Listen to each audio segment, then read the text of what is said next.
Welcome. Hello. I hope you all had a wonderful Thanksgiving.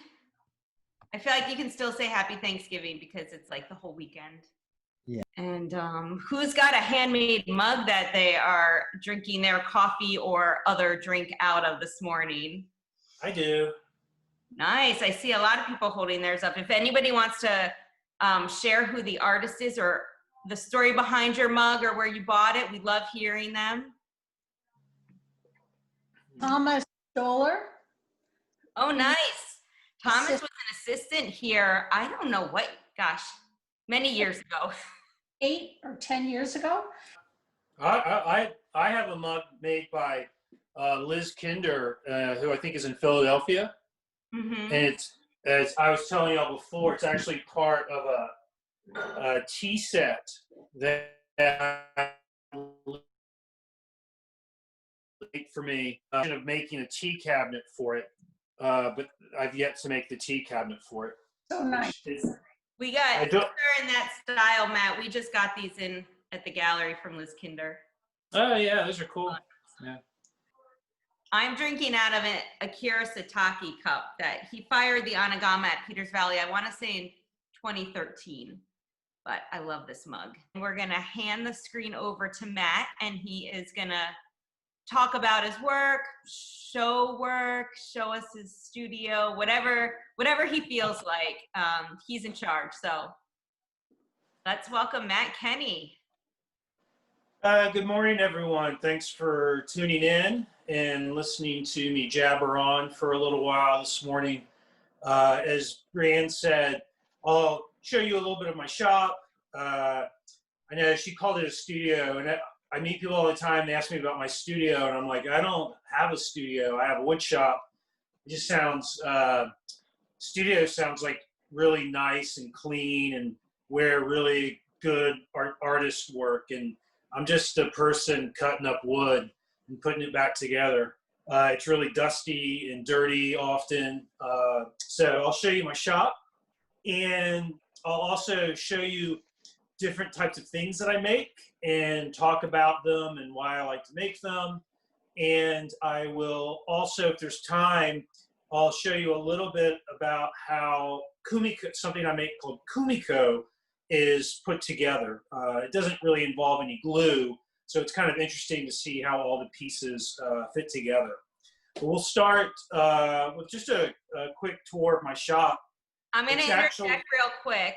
I forgot to mention, if anybody has questions at any time, feel free to put them in the chat, and we'll ask Matt as we go or after he's done. So please put questions right in the chat. Sorry, Matt. Yeah, no problem. So actually my shop is attached to my house in Mortartown, Connecticut. And it was, when I bought the house, it was a 2-car garage. And what you can see back here, this is the back wall, and this is my wall where my workbench is. I'm going to take this off the stand. So this is where my workbench is. You can see that's the new, I put that window in. When I bought the place, the window was about 1/4 that size. So I put in a new window and put my workbench over there. There's a lot of nice light throughout the year. Different hand tools that I use hang on the wall where they're in with easy reach. And just at the end of the bench is where my tool cabinet is. And that's more hand tools, hand planes, and my chisels are up in that box with the drawers in it. And, more tools hanging up on the wall. Also with my little shop Buddha and some robots that I sometimes make. Those are works in progress. Even my tool cabinet looks like a robot if you get back far enough from it. So that was sort of the first robot I ever made, was that tool cabinet. The front wall, this is where a garage door was. and my kids are about to walk through the shot. Maybe. Yeah, there's my son. There's my daughter. She has pink hair right now. So we took a buddy of mine and I took out the door and framed in a new wall and put in windows in about 3 hours. And there's a bunch of plywood. Behind that is my lathe, which I use to make round things. Chimney from the fireplace in the house with my bandsaw. There's my corner of shame, which is where all stuff gets stacked and put out of the way. And also where I keep a grinder. And then this is actually the thing that people most often ask me about in my shop. This is my Oliver jointer. It's used to flatten and straighten wood. It is about 103 years old at least. And it weighs probably 16 to 1,700 pounds. It does come apart, which makes it easier to move. I've moved it 3 times with the help of friends. Hopefully this will be the last time, that I won't have to move it again. But it's capable of flattening a board that's 12 inches wide. So it's nice to have something that can work with material that large. And just coming back around to another corner of shame, this is where all my used jigs and things are stacked up right now. I'm slowly putting things on the wall, hanging things up to declutter the shop some. But with trying to fit that in around work and teaching and things like that, it's kind of hard. So, and just back at the workbench again. I made this workbench in 2008, actually. It's one of the first things I made after I moved to Connecticut to take a job at a magazine called Fine Woodworking. So that's a really quick tour, but well, Someone wants to know what the dimensions of the shop are. Okay. Yeah. And right in the middle of my shop is my table saw. It's I have a saw stop, which if you don't know is a type of saw that there's an electrical current running through the blade when it's running. And if your skin touches the blade immediately drops beneath the table and into an aluminum brake pad. So instead of cutting a finger off, you just end up with a little nick. It's a very useful tool to have in my shop. I actually got it last year. Almost a year ago, I was making a Kumiko panel, and 2 of my fingers had a little bit of contact with the blade on my old saw. So it was immediately replaced with the saw stop. The shop dimensions, and this is an example of Kumiko, which we'll talk about, but the shop dimensions, let's see.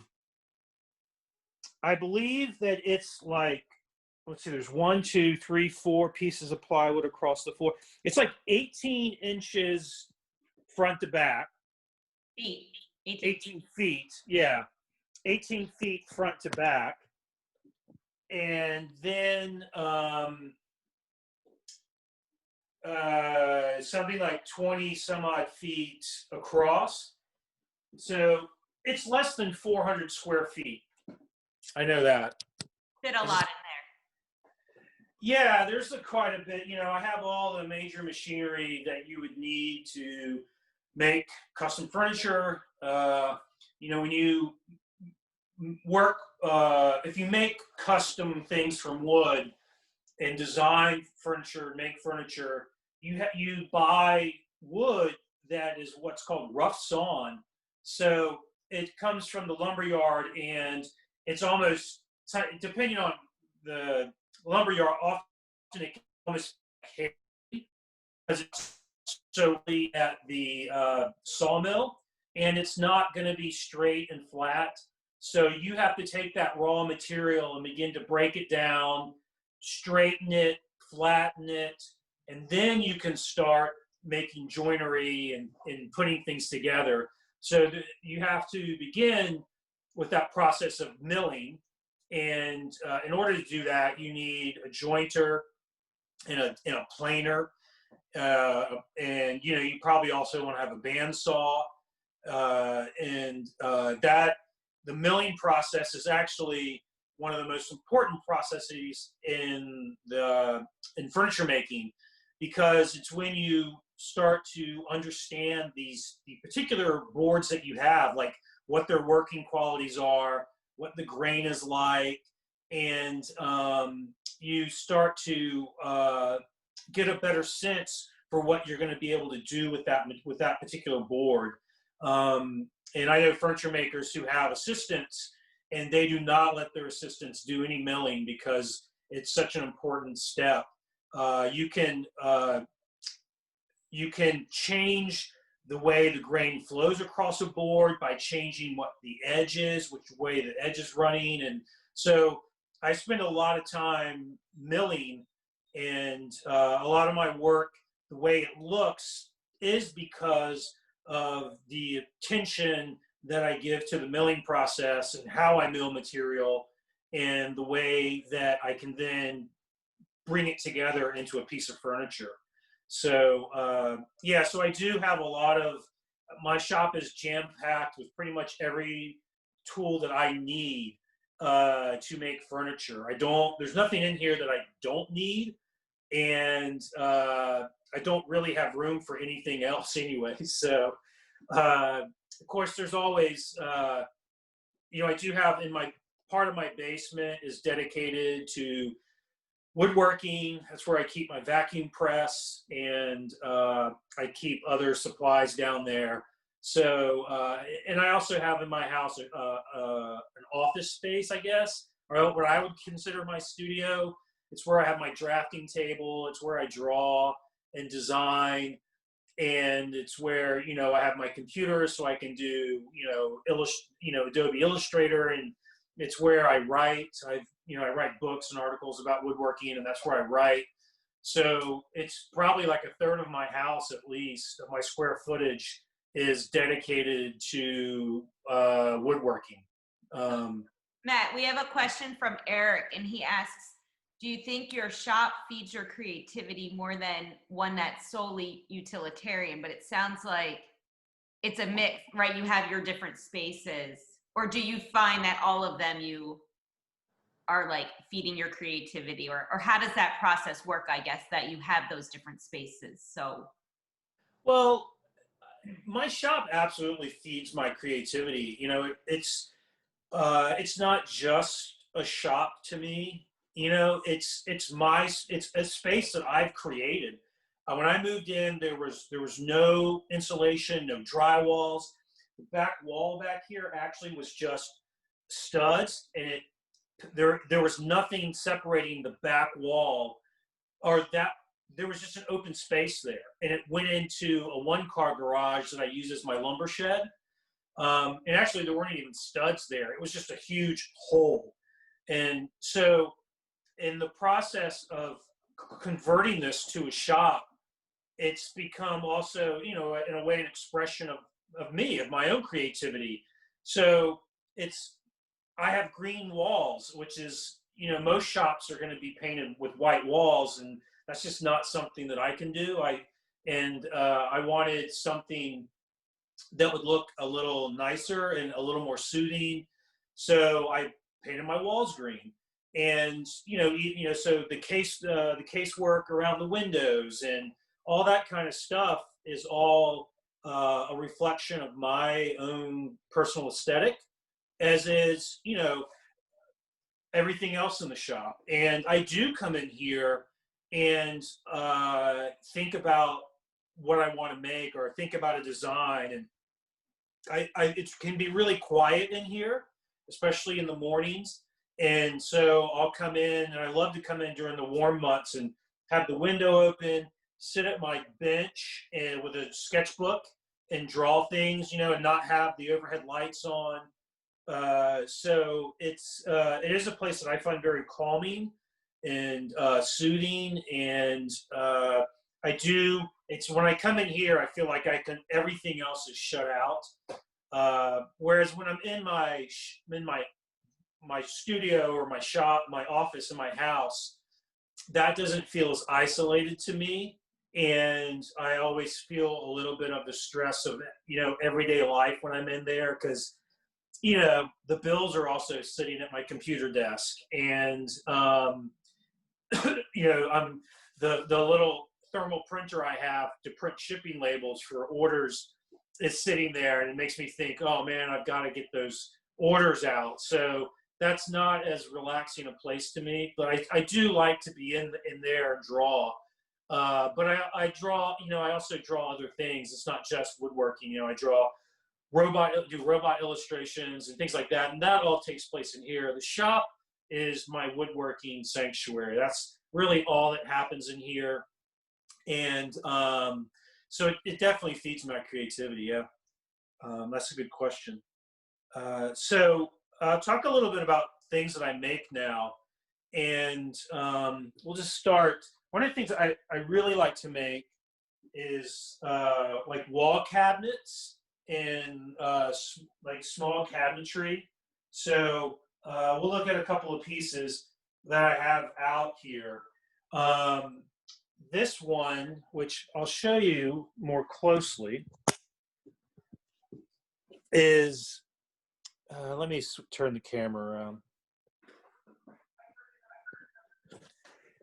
So this cabinet is made completely out of wood that I bought at Home Depot, construction grade or construction 2x6s, a type of wood called Western hemlock. And what I did was cut those 2x6s up and re-glued them back together to create really nice straight grain like this. And this is a piece I'm making for someone who helped me convert my online store to Shopify. And it's going to be used in her sewing room. So it's got a lot of drawers, and now the sun's coming in really brightly. It's got a lot of drawers. There's going to be some Chiogami paper here with Kumiko in front of it. And one of the things about this cabinet, which I really like, let me see if I can, is that the interior is painted blue with milk paint, which I like to always have a little bit of color in my work, and some, whether it's through paint or fabric, or in the case of a tea cabinet, I can use the ceramic mugs themselves to bring color into it. So this is, I have a question on that. And maybe you want to talk about it more later, but somebody was talking about how they love the use of milk paint in your work. And if you can share more about the process or tips on achieving a crisp finish. So we can go back if you'd rather. I don't want to, but I wanted people to see what we're talking about while you were showing that big blue interior. Okay, yeah, and here's another, so here's a little box that I made. And actually, this is one of the boxes that's you can buy through the Peters Valley Gallery. And it's milk paint. And you can see the lid of this box is milk paint. And actually, I just made this little set of boxes on a tray with two students a couple of weekends ago. That was what they wanted to make a box like this, and so milk painted lids. And this little box has milk paint around the lid, around the edge of it, and also the feet on the pull. And there's also a bit of fabric inside it. So this is actually another one of the pieces that is for sale through the Peters Valley Gallery. So milk paint, it usually comes as a powder, and you mix it together with water. And the technique that I use, which actually my process is explained in detail in my first critiques, and it's also in my book, The Art of Kumiko. So, which you can buy both of those directly through my website, or Amazon or whatever. But I make more money if you buy it from me, so please do that. So you mix it up, and you can paint. I paint directly on the bare wood. Any finish, whether it's shellac or milk paint or lacquer, anything. The beginning of a good finish is the surface preparation that you do before you apply the finish. So the wood itself has to be very smooth, and the way to do that is the way I do that is through a combination of hand planes and sandpaper. So I get it to, if you know anything about sandpaper, I sand up to at least 400 grit. And depending on the wood, sometimes I'll go higher to 600 or 800. Once you have that really good surface, now with milk paint, you can go to like 320, and that's fine. So I just brush it on. I use a type of brush that's made from a fiber called Taclon. I have found that Taclon brushes do a really nice job with milk paint, as opposed to like a China bristle chip brush from the home center is not, you do not want to use that. So, you know, as with anything creative, you want to use tools that allow you to achieve the artistic expression that you're after, right? So you have to use good tools and materials, because when you do that, the tools get out of your way and they become an extension of your mind and your body rather than an impediment between you and your goal or your process. So the brushes I use, you know, they could be $15, $20 a piece, and they're fairly small, often like a 1 inch wide or 3/4 inch wide brush, but I do have some wider ones. So I put on a couple of coats of that, probably 2 coats, and then I sand it, because of the water and the milk paint will raise the grain of the wood. So I'll sand it with 320, and then it's, you know, keep adding coats and sanding between them until you achieve the opacity that you're after. And then I do a final sanding at 400, or I knock it down with an ultrafine steel wool.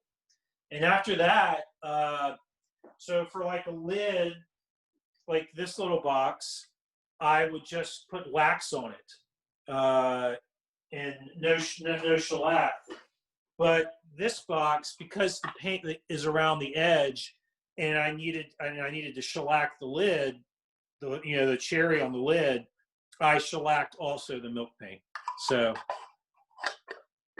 We had a question from before too, about the wood in that cabinet and how long it dried.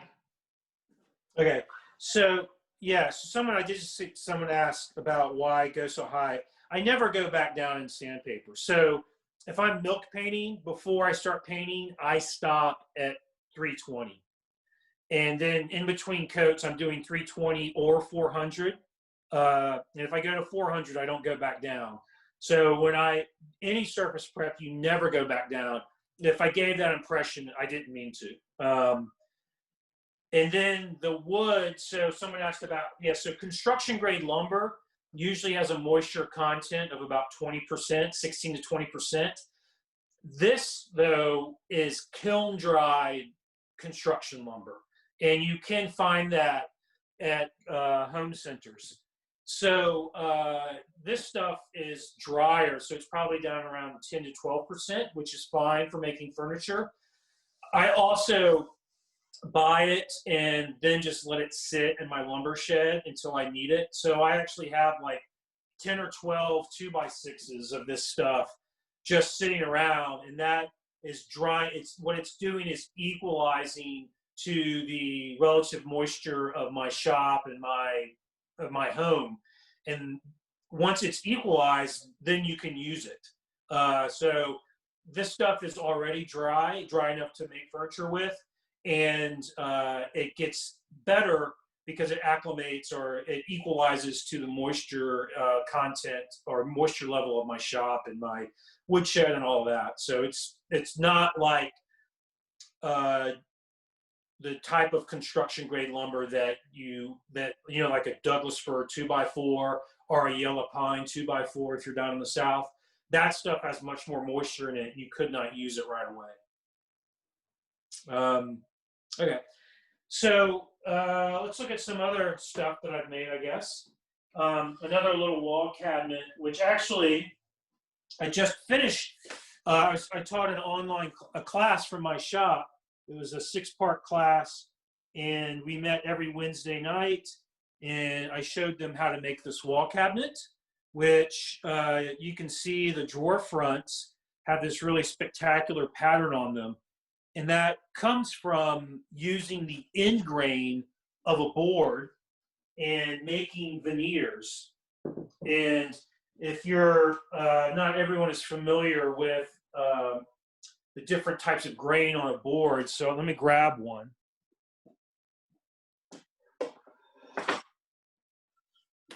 This is actually a piece of that Western hemlock that I buy at Home Depot.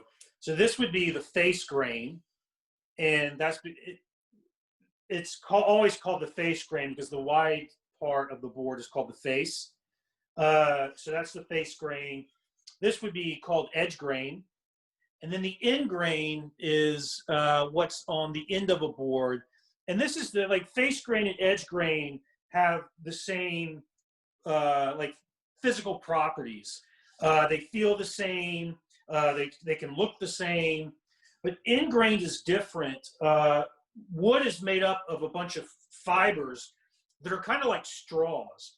So the end grain is like the open end of the straw, and the face grain and edge grain is like the other part of the straw. I don't know what to call that, but you know, the walls of the straw. So end grain is something that is it acts differently than face grain and edge grain. And it can be really challenging to use, and not many people use it, but there is a long tradition of using it for something called oyster shells, because they would take like a round log and cut it up, and it kind of looked like an oyster shell. So I'm doing something a little bit differently, where I'm taking, this is a piece of old growth Douglas fir that I have. And this is like the original board here. So you can see this is the end grain. And what I've been doing is you cut 2 little pieces off, and then you can open them up and create that sort of cathedral-like appearance.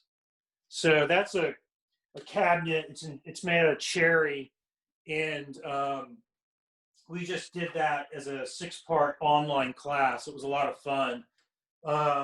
And I'm going to keep doing online classes going forward. I haven't decided what the next one's going to be yet, but actually a lot of the students in the class asked for something that shows how to make a door. So we might do some type of cabinet with a door, maybe a small, more like a desktop cabinet. I'll show y'all some other cabinets that I've made in the palm of my hand, obviously. So this is another cabinet. I actually just made this one with a student in my shop like 2 weeks ago, and it has a little applewood drawer front, or an applewood drawer, which I've got to work on this because I have really big fingers and it's hard to get them in there. So it has a little drawer, and then the doors slide open, which you can tell the change in moisture. So this cabinet's not done yet, obviously. Well, let's try the other one. This is really strange. There must have been a big swing in humidity, because these things were sliding really easily last week. Oh, the drawer was open. That's what we're in. So it has little sliding doors. You can see the grain matches on them. So it'll have a back, and the back is probably gonna get painted, but I might use Chiagami paper on the back. but those doors need some more work. All right, so that's another little wall cabinet I've made. And here's a tea cabinet that I made. I really like making tea cabinets, even though I don't drink tea, because I like designing with, I collect ceramics myself, and I don't know, I really like the idea of like taking something that someone else made and then designing something to display it that is also functional. So I wanted to make I was making a tea cabinet, and first thing I did was started to look for teacups, and I actually bought these at Peters Valley. They're made by Jacqueline Scott, who I've known for probably as long as I've been working there, because Jacqueline was always around Peters Valley. Her mother is the director at Peters Valley. And both she and her mother are wonderful ceramicists. So actually, I think Jacqueline made these to be shot glasses, but I thought they were pretty cool little teacups. So once I found them, and I started to think about, what I could do with them. And I knew the green color would look really good with walnut. So that's what the case is made from. And they also look really nice with apple, so the drawer fronts have an apple veneer on them. And also to sort of help you see them a little bit better, the back of the cabinet is actually basswood, which is a very light colored wood. And it just sort of, that brightens up the interior of this piece, but it also gives the teacup something to sort of silhouette against. And this piece is up for sale in the Peters Valley gallery. I've thought about making a box that slides in behind the teacups, but I don't think it really needs that, but I do think it would be cool to have that. So I really like I like doing that, taking something that someone else has made and then figuring out a way to have a way to display it and show it and highlight its beauty. And I think that this cabinet does that pretty well for these teacups, which I love. And the teacups are included with the cabinet. Here's another cabinet that I've made. This one has Kumiko in it in the door. And this was, again, something I made. A student came to my shop like in September, and he wanted to make a little delicate wall cabinet. So that's what we did. And so since then, it's just been sitting in my house because I have other things to do. But you can see the interior. This is something I like to do a lot. It is basswood. And instead of opening up the cabinet and having it be dark in there, because cherry can be a fairly dark wood, you open it up and you have this really bright, beautiful interior that makes it really a good way to display things. So when you open it up, this is a teacup, and it's just like, oh, now this beautiful piece of ceramics is being displayed like the work of art that it is. And the backing here, this paper, I bought it at the 2019 Peters Valley Craft Fair. It was handmade by some folks out in Philadelphia. I can't remember the name of the place. Frontline Arts, right? I think, yeah, I don't know. The veteran paper. Yes. Yeah. So they're from New Jersey, and they work with veterans and they take their uniforms and cut them up and make them into paper. And check out their website. I think it's frontlinearts.org, but they make awesome stuff. Yeah, it's wonderful paper. So, this is something that I do. It's a Japanese art form called Kumiko. And so there's actually a framework here that's square. And then inside each square is something that sort of, it looks like a hashtag, but I cut 45-degree angles on the end of the hashtag pieces and rotate them and push them in there. So that creates that interesting pattern. And there are hundreds and hundreds of different patterns in Kumiko. This is the most common pattern. It's called the Asanoha. And let me show you an individual instance of that. So this is what an individual Asanoha looks like. It's probably, I really like this pattern, and I have found that it's, you can use it like in a cluster, and you get these amazing, like, brilliant nodes that really pop. But I also like to use it in different sizes within one panel to create something.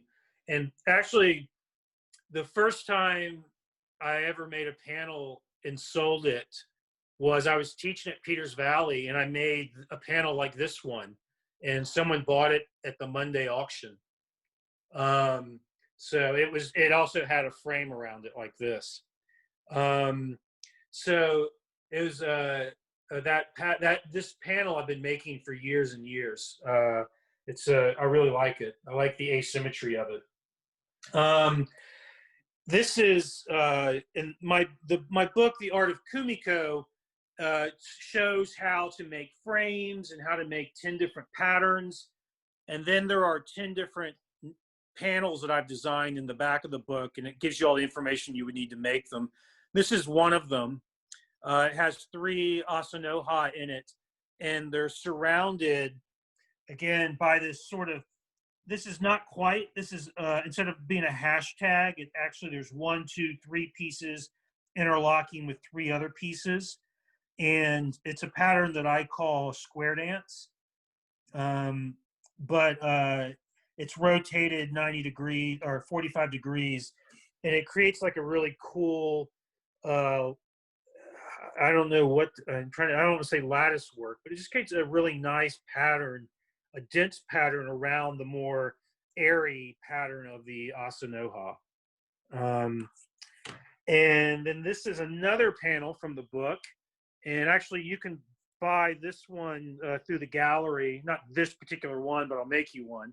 It's a little bit different because it has what I call horns coming off the pieces there. But you can see that sun's really starting to shine through. So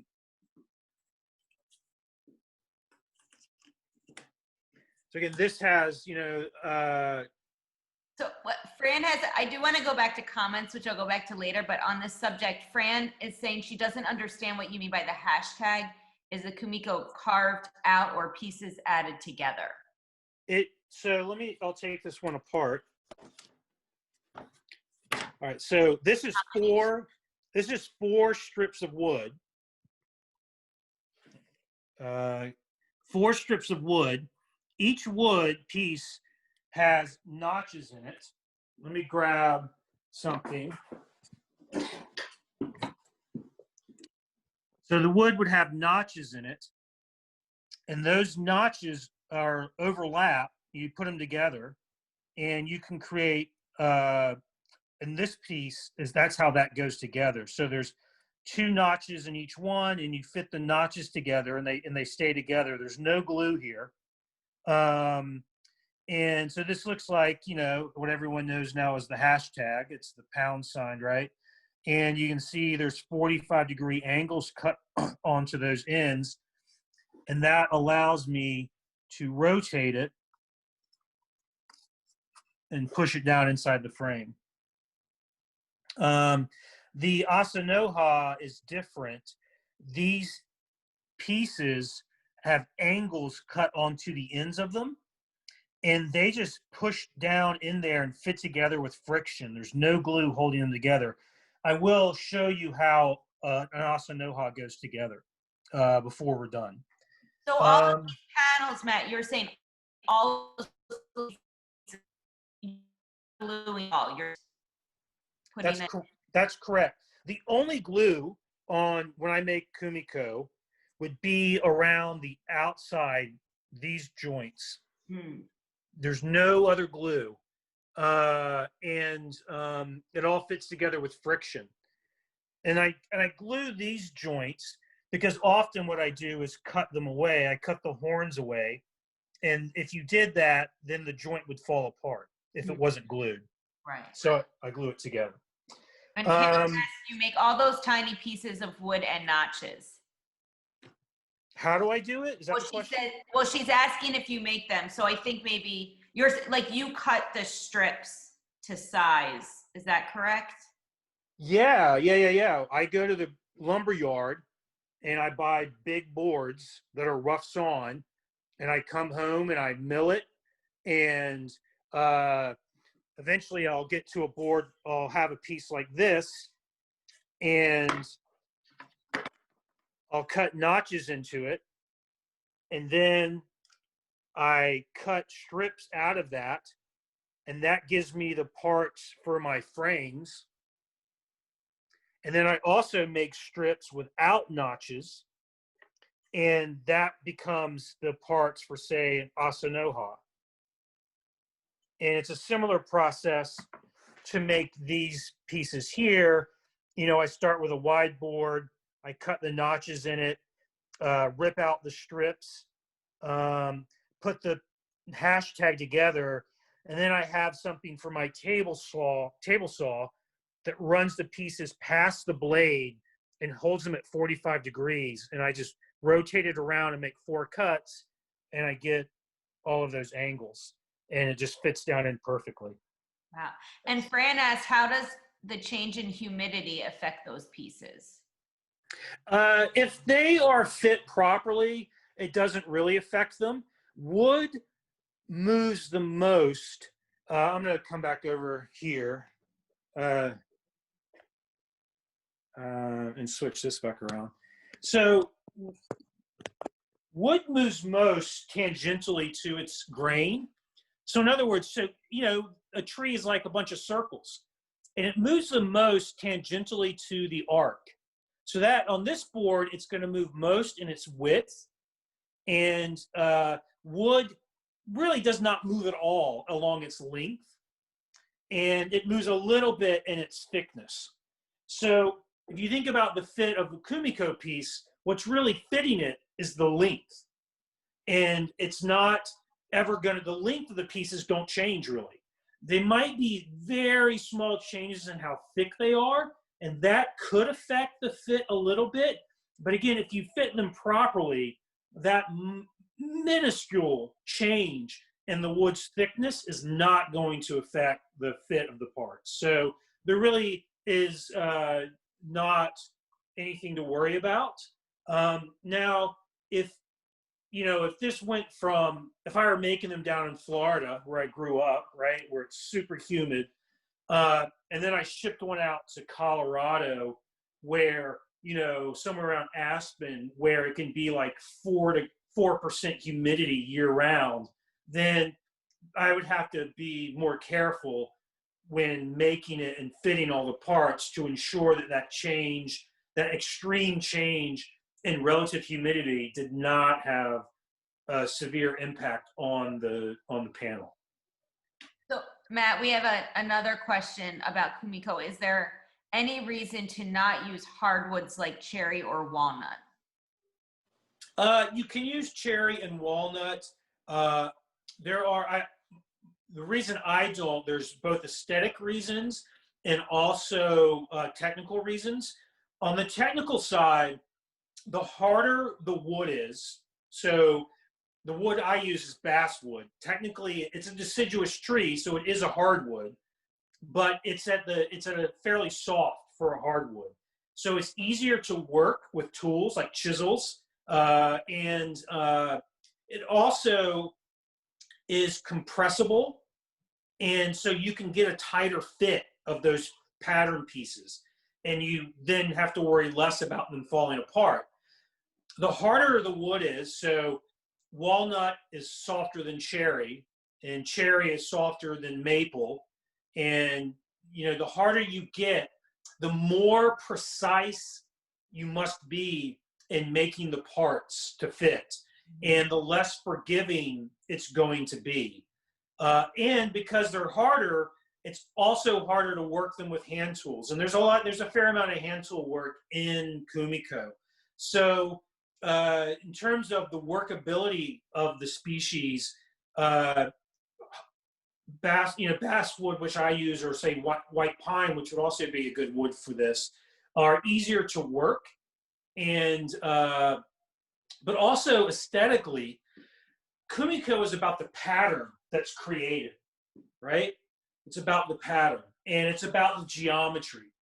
So if the light color of, say, basswood or eastern white pine complement those lines and the patterns and the geometry really well.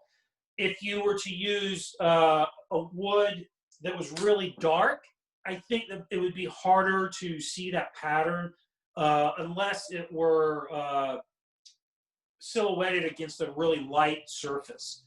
But also there are woods like, say, white oak, which have very large pores.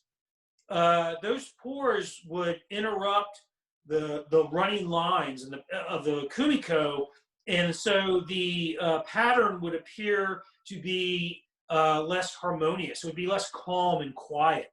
So basswood has no visible grain lines. It has no visible pores. So it really just becomes a uniform material that steps back and allows the geometry of Kumiko to step forward. And that's really what you want with Kumiko, is you want that pattern to shine. So when you're selecting a wood for Kumiko, you have to think about it both aesthetically and also in terms of its workability. In my book, The Art of Kumiko, there's like a short chapter that goes through all of the different qualities of wood that I think about when selecting something for Kumiko. And personally, I think the wood, in the United States, the best wood, the one that meets all of those qualities, is basswood. Eastern white pine would be a close second, but it does have a more distinct grain line. So, but basswood does not. It makes so much sense too when you were talking about it, like compressing and how everything's tight fit. I know when I've taken some small scale like wood carving classes, like jewelry, and we learn with basswood. Yeah. And it just makes, like, once you said that, I was like thinking about it compared to, say, walnut. I was like, oh yeah, that makes perfect sense when you think of all those angles, and if you're trying to fit them, and you were doing it with like walnut, yeah, you'd probably see the little gaps, or they probably wouldn't fit in tightly, and that little bit of that softness of the wood, how it just can like compress right in there. Just yeah. Everyone else, that made sense. That was like the light bulb for me. That it makes so much sense. Yeah. So you're able to make the pieces fit a little bit tighter, and it makes, there's no gaps then, and everything will last. It's not going to all of a sudden fall apart, but you can still achieve that with a hardwood like walnut or cherry. It's just going to be less forgiving and more difficult to do. Yeah. And that book, I have that book. It is a beautiful book. So you should all check out Matt's books on his website, because I didn't know you had the book, Brian. Thank you. I bought it as a surprise for Campbell when it came out. Oh, I think you did tell me that now. Yeah. We have it on our coffee table, though. It's very beautiful. Yeah. Well, the next time I'm there, you can bring it to me and I'll sign it for Campbell. All right. Yeah. I'll give I have the floor. I want to show you all a box that I have of Matt's. This I got at an auction, but these boxes are great. It has a little notch in it, so it actually just stays up. We keep this on our coffee table. I can put my chapstick in it, anything I need. I use this every day. I love looking at it, and I had kind of never really thought much about boxes. Like, they look beautiful. We don't sell that many of them here. And I think everybody needs boxes in their lives. I'm just going to say, because now that I have one and use it, I'm like, oh yeah, I get it. Why don't we sell more boxes? They're totally beautiful, totally useful. So you should all get a Matt Kenney box, and we have a number of them. First through order, so there's unlimited amount available. Yeah, or until I fall over and pass out from working. Yeah. But yeah, that's actually this little box, which is has a Douglas fir lid, and it's basswood, so it has a really bright interior, and there's a nice fabric inside it. You know, this fabric I have a limited amount of, but I would always choose a really nice fabric to go inside it. And it's green, nice green milk paint.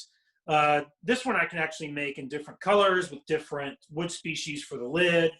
Sort of like I did with the box that Brienne showed. That one comes in different colors with different woods for the lid. That one's on my website, actually. But let me show you quickly just some of the boxes I've made, and then maybe I can show you how the Kumiko goes together. I did a project, 52 boxes in 52 weeks. We had an exhibition of it here when, I don't know what year that was. And we have some catalogs available through Peters Valley with all the boxes, but then he published a whole book about it, right? And you featured a whole blog, and they're really cool. It was just 52 different boxes. So definitely check that out if you haven't yet. Yeah. Well, I didn't publish the book. I wrote the book. Someone else published it. But yeah, technically, I guess. One of the things that people say, the first thing someone will say to me when they see my boxes in person is they'll comment about how delicate many of them are and how small. This is a ring box I made. I think the client I made it for, he was going to propose to somebody, and so he wanted a little box, and I just made two of them at the same time in case I screwed up the first one. I would already have the second one at the same stage. So they can be very small and delicate. The sides of this box are 3/16 of an inch thick. It is, I believe, 2 inches square and like 1.75 inches tall. But not all of the boxes I make are really small. One of the things that really fascinates me is bento boxes, which, you Japanese meals sometimes come in. And so I started to mess around with boxes that had multiple compartments and lids. This is one that I make a lot. It has 3, and so, I always put fabric in them. This is Douglas fir also, which is a wood I really like to work with. It has a beautiful color and warmth to it. I actually took that idea, that 3-compartment box, and in Japan, they used to make these, little carrying cases that were multi-layered. And I know, like, the samurai would have them hanging from their waist, and they were multi-level for storing different things. And so I made a little multi-level box. And so the top one has 3 compartments and 3 lids.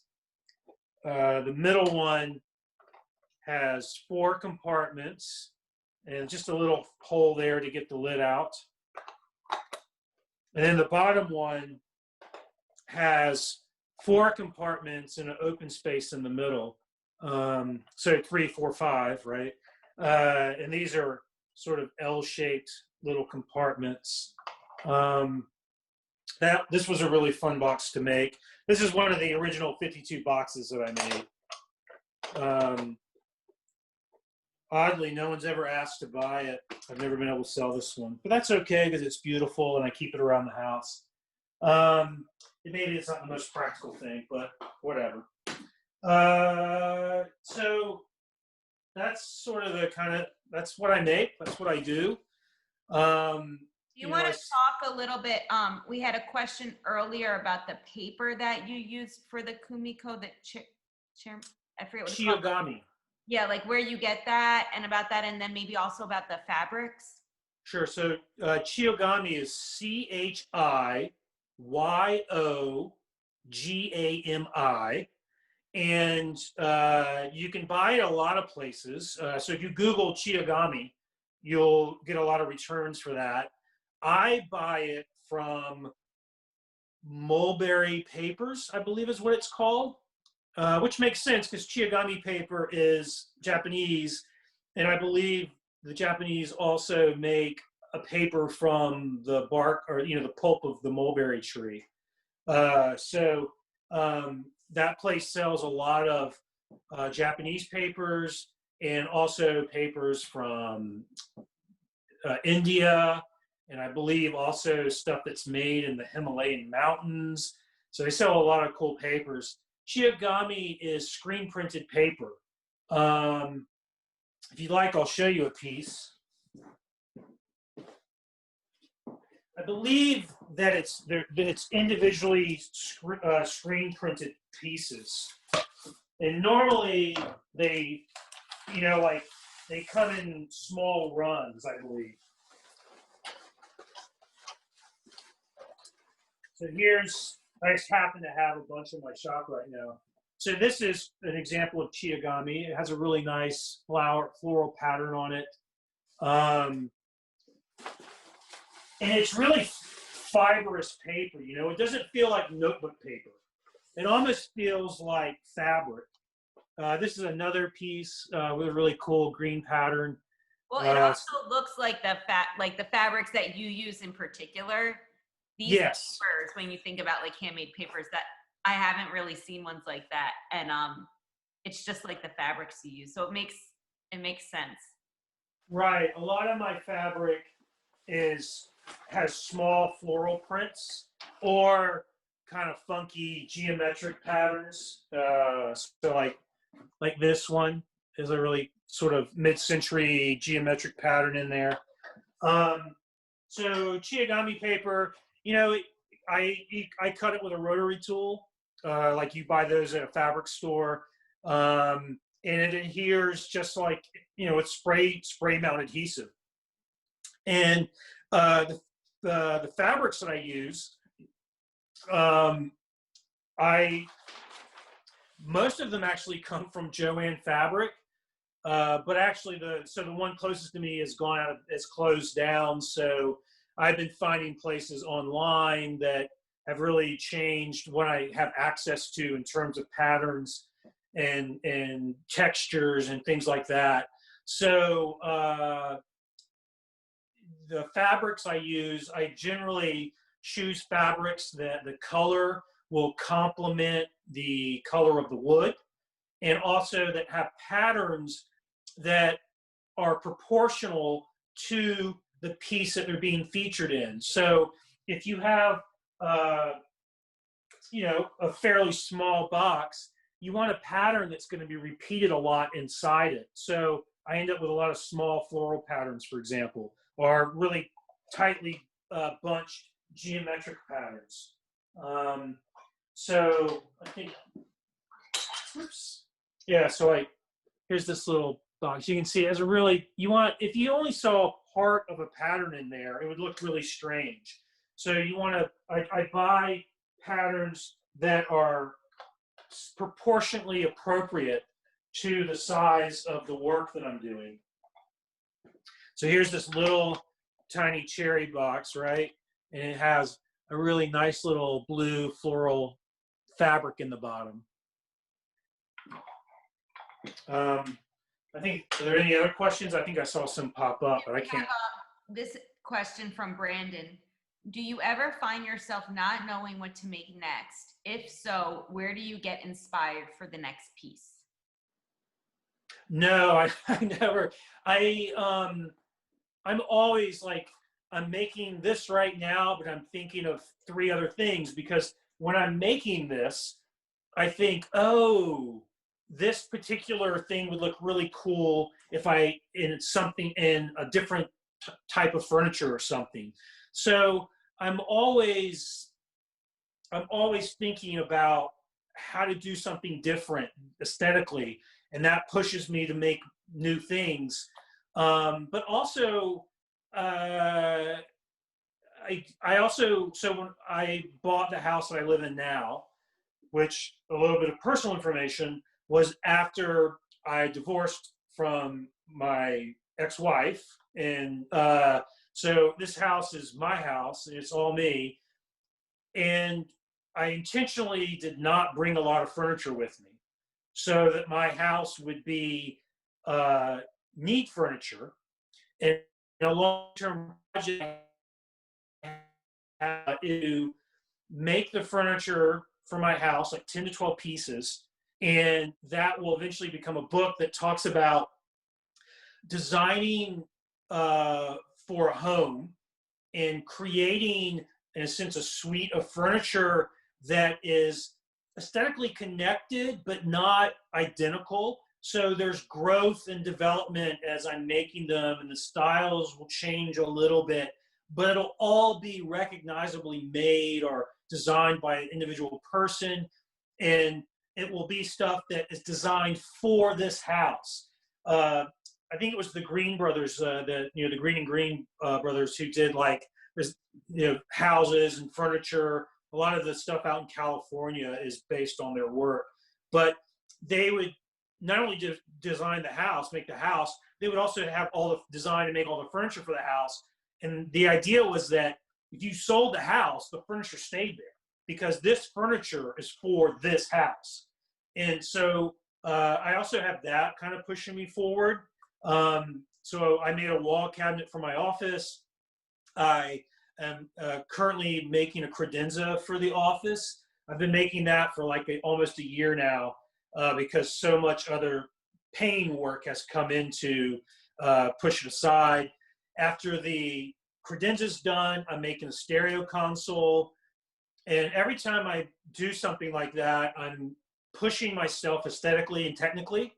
And then all of that shows up in what I do for clients or that I teach in classes or that I will eventually write about. So I never really I have trouble thinking about what am I going to make next. If you do run into that, the real question is what do you need? And that will push you to make something. So think about it in that way. I personally want a home full of things made by individuals. So I collect pottery and I collect things made by other woodworkers that I know. I often will do barters with woodworkers that I admire. And, I have a bowl by Ames Grid, and she wanted a box like Brianne had. So she turned a bowl for me. And I have a little box made by one of my best friends, Philip Morley. We exchange boxes. And so when I do, if I can afford to buy something, I will. But that's what I'm after in my home. And so I'm never at a loss as to needing something. And that's like the first step towards designing and making something. If you get stuck, just think about what you need. And if you get stuck in your design, just look at something. A lot of my design just comes from, well, is there one thing that I could change about this to make something new? And then, I'll have like 10 pages in my sketchbook, and each little drawing is just one thing changed, and all of a sudden you have like 5 pages full of, I'll have 5 pages full of box designs. Just by thinking, well, let me change one thing there. Let me change one thing with that now. So, but no, to answer your question directly, no, I don't really I'm never at a loss for that. I'm at a loss for other things in my life at times, but not for designing and making, no. Connor has a technical question about how much milk paint do you use on one box? Would you be able to just use test colors before you buy big? And actually, I can tell you, I bought a bunch of test samples of milk paint for some small projects, and you do get a pretty good amount, like probably right for some of your boxes, you could use like a sample size. If it were like painting around the edge or something, but I would say, to paint the lids of these 3 little boxes, which again, this is like a take on a bento box, but this is going to be a cup, maybe 2 to 3 tablespoons that I would mix up. And that's probably more than the little sample packs they give away. I use old-fashioned milk paint, and you can buy it in a pint and a quart size. And if you buy it directly from the company, like a quart is only $20. I think that's right. I mean, I could be wrong about that.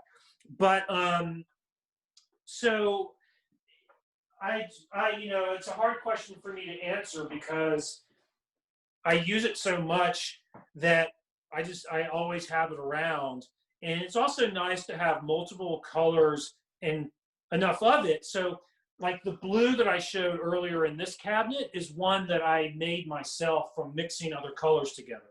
And the green that I use a lot is a green that I make by mixing other colors together. So it's nice. So it's nice to have that to experiment with. A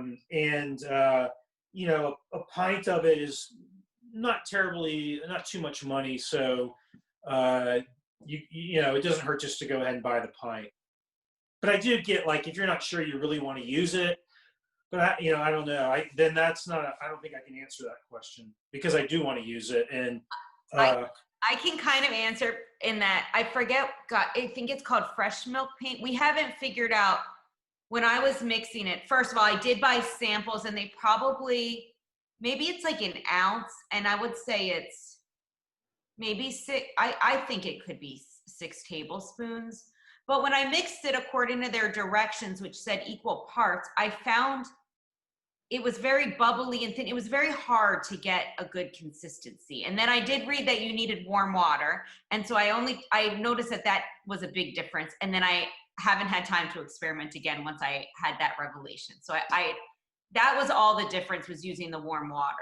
So I believe that I have found that warm water makes a difference. I also, like most of the companies recommend a 1-to-1 ratio for mixing. I normally put in at least 1.5 water to 1 powder. Sometimes I'll go a little bit more than that. And the more water, and then they say only let it sit like 20 minutes. I let it sit for like an hour to hour and a half. And it gets, and then the more water sort of evaporates out of it, and so it becomes less runny, and it becomes a much nicer viscosity. Yeah, that's what I need. So thanks for the tip. I'll use it. Sure. John asks, he says, Matt, you miter your boxes, but I see no splines or other means of reinforcement. Is glue on end grain enough? Yeah, so I'll tell you my whole strategy for that. One, you can make a really strong miter joint, especially, this box, you're not going to fill it with gold doubloons or anything, right? So there's not a lot of stress on the box. So that is a benefit. 2, you can do what's called glue sizing to the end grain. So like I mentioned earlier, wood is like a bundle of straws, and the end grain sucks up a lot of moisture from the glue, and then the glue's not in the joint, and so that's why miters can be weak. But if you first put some glue on there, and you can water it down like 50-50, like yellow PVA glue and water, let that soak in, and it clogs up the pores, the fibers. And then you put full strength glue on there, and it doesn't get sucked down in, and that makes for a really strong miter joint. But also, the type of miter joints that are problematic are what are called frame miters, like on a picture frame. So when you have 2 coming in like this, and if you think back to what I was saying about wood movement, wood moves most tangentially to its grain across its width. Most wood is like that, anyways. And so when that wood that comes together as a miter is expanding out and contracting, that's actually going to open up the miter joint. And so frame miters are problematic. Case miters, which are box miters, the joint comes together and the wood is like this, and all that movement is parallel to the joint. So the wood movement is not going to tear the joint apart. So on these small boxes, I do not reinforce them. And I don't believe you need to. The other thing that I do, all of these boxes have, this looks like wood, and that's because that's shop sewn veneers glued to a piece of plywood. And then on the top fabric, that plywood fits perfectly into the rabbet on the bottom edge and gets glued in.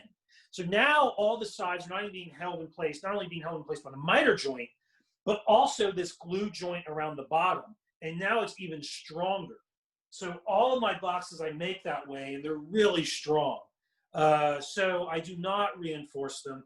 And the reason I don't is an aesthetic choice. I don't like the way it looks, especially when people, like, they'll have like a maple box with ebony splines. That I don't like personally. When I do it, and I have done it, and I do occasionally do it, what I'll do, say if I have a walnut, so I have this little jewelry box that I've made, and it's 3 boxes, and there's painted spacers between them, and it's all mitered corners. And those I reinforce, it's walnut, and so the splines are walnut. And it just is, it blends in nicely, and it doesn't call attention to itself. And so you can focus more on the design, the aesthetics of the lines and the geometry of the pieces and how they fit together and things like that. And you're not distracted by these contrasting colored splines. Matt, Jim asks, when dealing with cutting the small parts for the boxes, do you prefer your Japanese or Western saws? I prefer my table saw. I knew you were going to say that. Yeah, it depends on, like,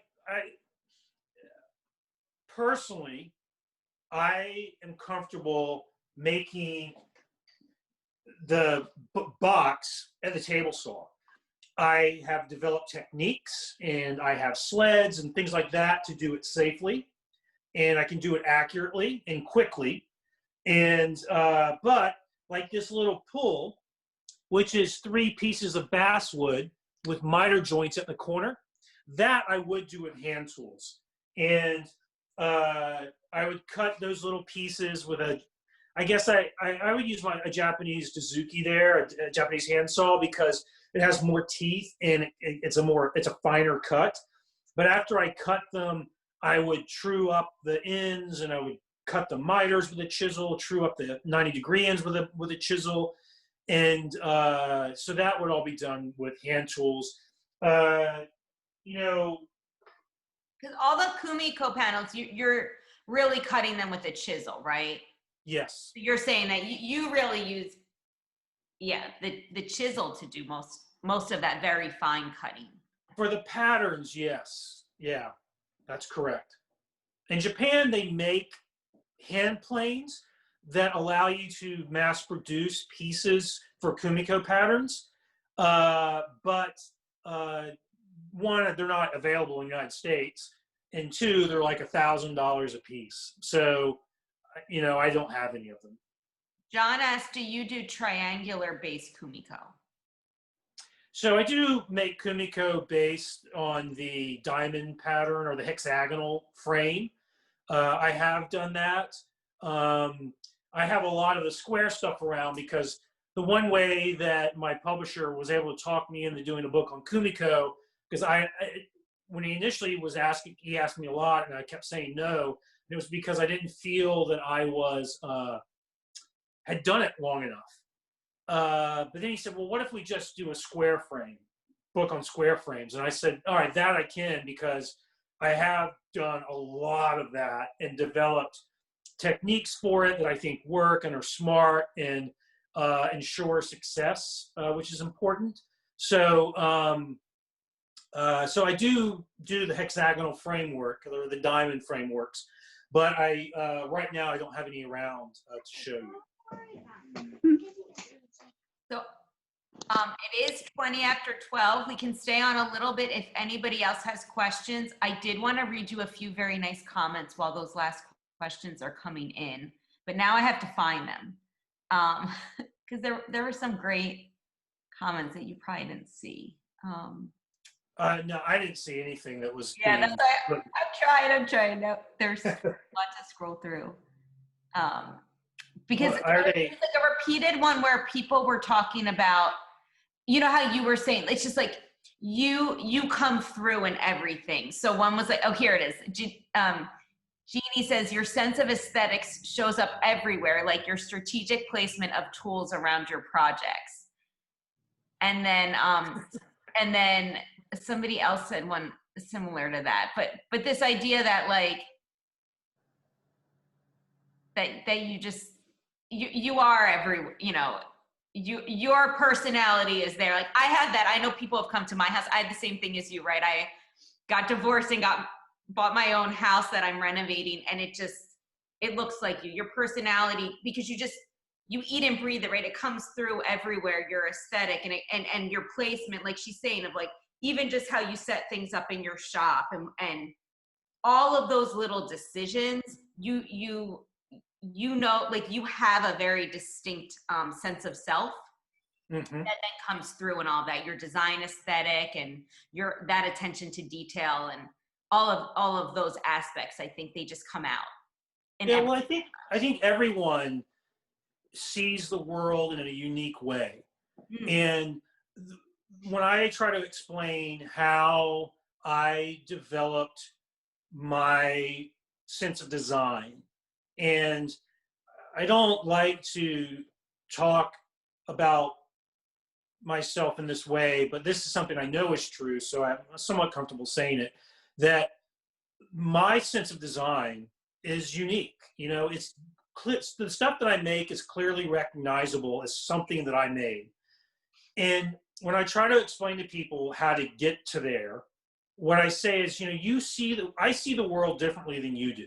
The things that I focus on when I'm out walking around in the world are different than the things that draw your eye and that you focus on.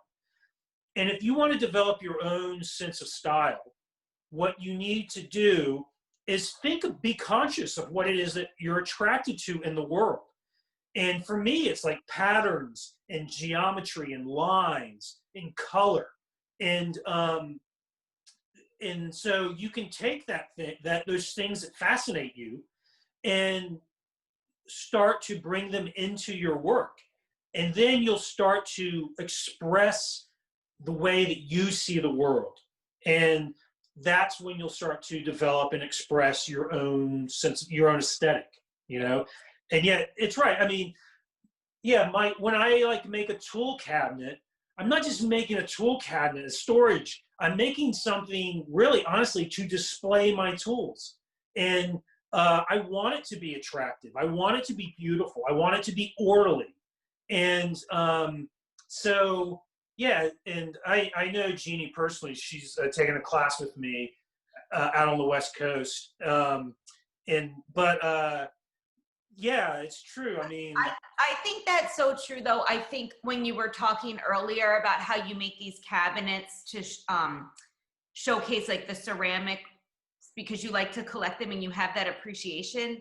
I know, like with woodworkers and lots of other artists that or I don't know, craftsmen that work with tools, right? There's this really sense of pride and appreciation and respect for your tools, right? And sense of care. And so it's that same idea, like that when you want to then make these cabinets or holders for your tools, you're treating your tools with that same level of importance that you might treat the teapot that you purchased. You know, absolutely. Yeah.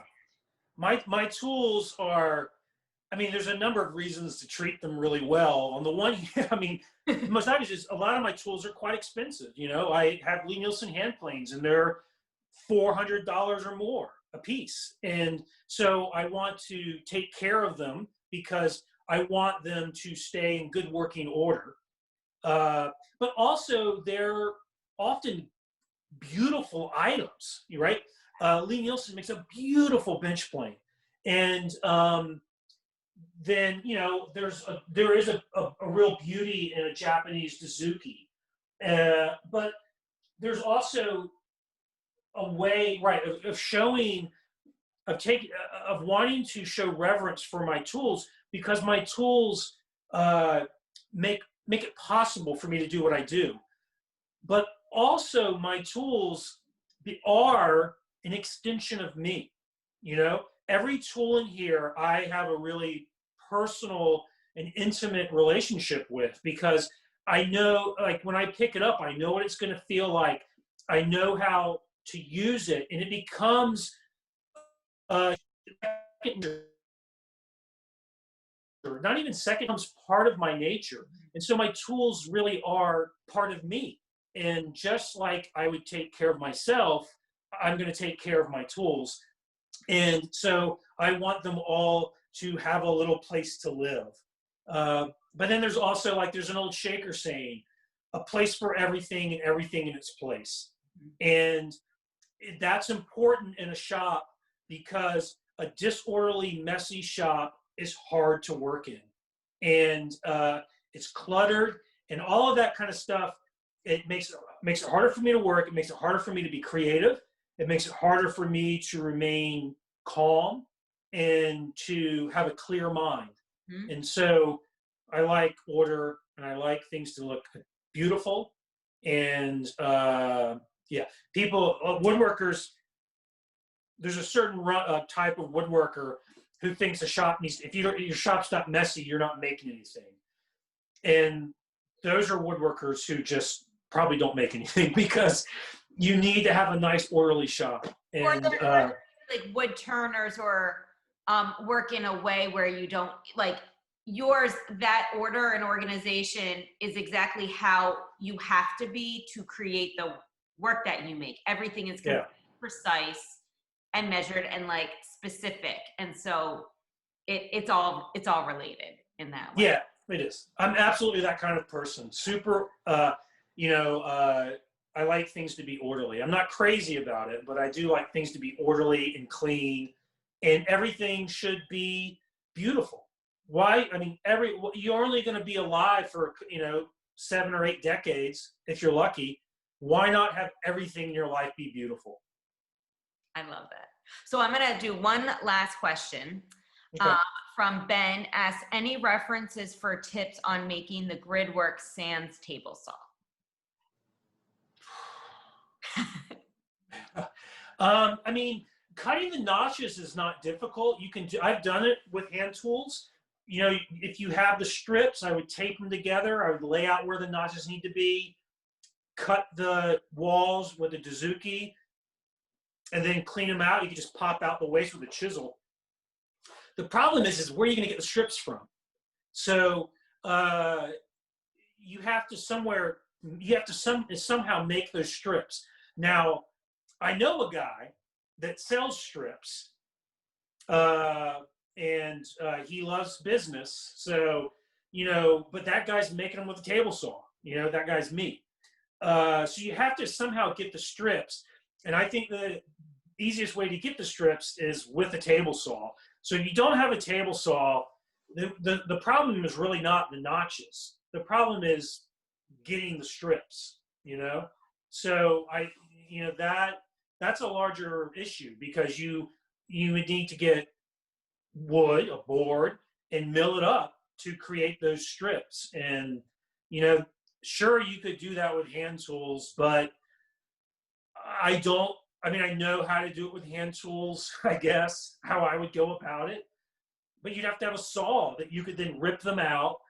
And then all of those strips, you'd have to go back and hand plane them to make them clean. So it's a lot of work. That's why back in the olden days, they had shop assistants, they had apprentices. The apprentices did all the crap work, and that's the crap work. Because would you make you could make like a jig with the notches to then figure out how to cut your strips. You would like fit it in, which is essentially what you do on a table saw, right? Like you have, jigs, right? when I do it by hand, so like, to get them all the same thickness, I would make, I don't know if one is, let me show real quick. Oh, here's one. So this is just a really simple jig that my block plane rides on some rails, and it'll plane down to exactly 1/8 of an inch thick. Right? Yeah, it's 1/8 of an inch. So you could make something like that to get all the pieces at a consistent thickness. But again, you're still going to have to get those strips of wood somehow. And you could do that with hand tools, with a hand saw, and just cut them out. it's going to be a lot of work.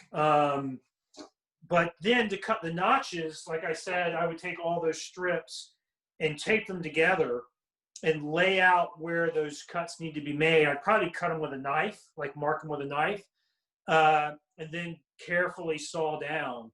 What I would most likely do is actually cut all my notches first and then plane my parts to thickness to fit inside those notches. That would give you a greater chance of success. Well, on that, I want to thank everybody for joining us, and tune in next week. We have actually another woodworker, but also an instrument maker, Beth Ireland. Matt, do you know Beth?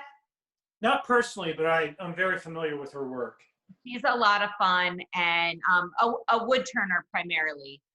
And like I said, now she makes musical instruments as well. So she will be joining us next Saturday at 11. And like I said, you can shop all the collections on the gallery's website. This is on Facebook Live now. If you missed the beginning or the, I guess the end, you wouldn't know that you missed it, but and then we'll have it on YouTube next week as well. So definitely watch again. And thank you so much for joining us, Matt. Sure, no problem. Everybody else. So have a wonderful rest of your day, everyone. Take care. Bye.